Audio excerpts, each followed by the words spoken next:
বাংলাদেশের নির্বাচনকে সামনে রেখে দেশের মানুষ যে উৎসুক, সবাই তো চাচ্ছে একটা ভালো নির্বাচনের মাধ্যমে যত তার দ্রুত সম্ভব বাংলাদেশের ডেমোক্রেটিক অর্ডার ফিরে আসুক, বাংলাদেশ তার ভোটাধিকার প্রয়োগ করে নির্বাচিত সরকার সংসদ গঠন করুক যারা জনগণের কাছে দায়বদ্ধ থাকবে।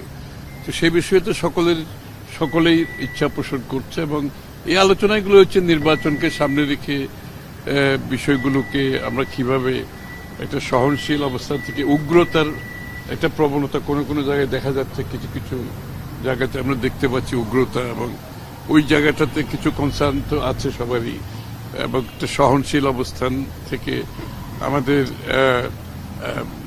পরস্পরের প্রতি সম্মান বোধ রেখে একটা রাজনৈতিক সংস্কৃতিতে একটা পরিবর্তন দরকার। সুতরাং সেই জায়গাটা আছে। তারপরে আমাদের ইউরোপিয়ান ইউনিয়নের সাথে আমাদের বিএনপি ক্ষমতায় আসলে আগামী দিনে কি ধরনের সম্পর্ক তারা চাই, এটা তারা আলোচনা করেছে। কি ধরনের সুবিধা অসুবিধা তারা ফেস করছে বাংলাদেশে, আগামী দিনে বিএনপি যদি ক্ষমতায় আসে তাদের সাথে আমাদের সম্পর্কটা কি হতে পারে, সেটাও আলোচনায় আসছে। বাংলাদেশের অর্থনৈতিক কর্মকাণ্ডে আগামী দিনে তাদের ভূমিকা, তাদের বিনিয়োগ, তাদের বাংলাদেশের সাথে ট্রেড, যে বিশ্বের যে আইন মেনে চলার যে একটা গ্লোবাল অর্ডারের মধ্যে সেই বিষয়টা যাতে আমরা নিশ্চিত করতে পারি কিনা আগামী দিনে। আর এখানে যেগুলো ওভার রেগুলেটেড ইস্যুগুলো আছে, যে ইজ অফ ডুইং বিজনেস, ব্যবসার মধ্যে যে বাধাগুলো আছে, এগুলো দূর করার জন্য বিএনপির চিন্তা ভাবনা কি, এগুলো আলোচনায় আসছে।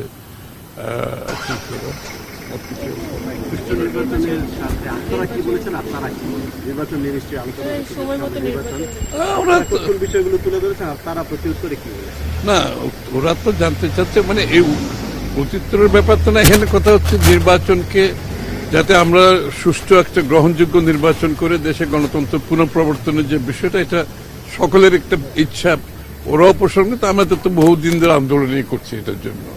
সুতরাং এই বিষয়ে আমাদের প্রস্তুতি কি আছে, তারপরে আগামীর বাংলাদেশে আমি যেটা আগেও বলেছি যে আগামীর বাংলাদেশে আমাদের যে রাজনীতিতে সহনশীলতা, পরস্পরের প্রতি সম্মানবোধ, যে একটা অস্থিরতা মাঝে মধ্যে দেখা যায় কিছু কিছু রাজনৈতিক গোষ্ঠী যারা একটা কি বলবো, শব্দটা কি যেন,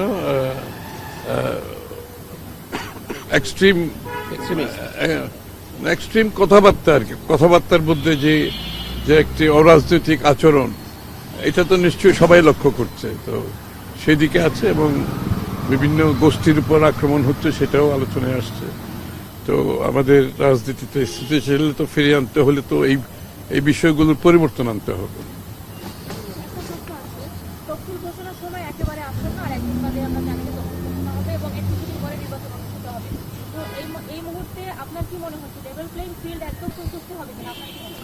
না, আমাদের নির্বাচন নিয়ে এখনো কোনো শঙ্কা নাই এই মুহূর্তে। সুতরাং যেই শঙ্কাটা নাই সেটা আগে ভাগে বলে নির্বাচনী ব্যবস্থাকে প্রশ্নবিদ্ধ করার কোনো প্রয়োজনীয়তা নাই। সুতরাং যেহেতু আমাদের সংখ্যা নাই, আমরা এগোচ্ছে, নির্বাচন যত এগোয় তত আমরা মনে করি লেভেল প্লেইং ফিল্ড আরো নিশ্চিত হবে। একটা সময়ের তো ব্যাপার আছে। এই মুহূর্তে আমাদের কোনো সংখ্যা নেই, আমরা সামনের দিকে এগোচ্ছি। আমরা তো অনেক কিছু, আমি আগেও বলেছি বারবার একটা কথা, অনেক কিছুর সাথে আমরা দ্বিমত পোষণ করেও এগিয়ে যাচ্ছি একটা কারণে, যে আমরা বাংলাদেশে কোনো সাংঘর্ষিক রাজনীতি দেখতে চাই না। আমরা একটা সহনশীল পরিবেশ চাই, একটা শান্তিপূর্ণ অবস্থান দেখতে চাই, অপরের সাথে দ্বিমত পোষণ করেও তার মতের প্রতি সম্মান দেখাতে চাই। কারণ রাজনৈতিক সংস্কৃতি না বদলালে শত রিফর্ম করুক, শত সংস্কার করেও দেশ বদলানো যাবে না।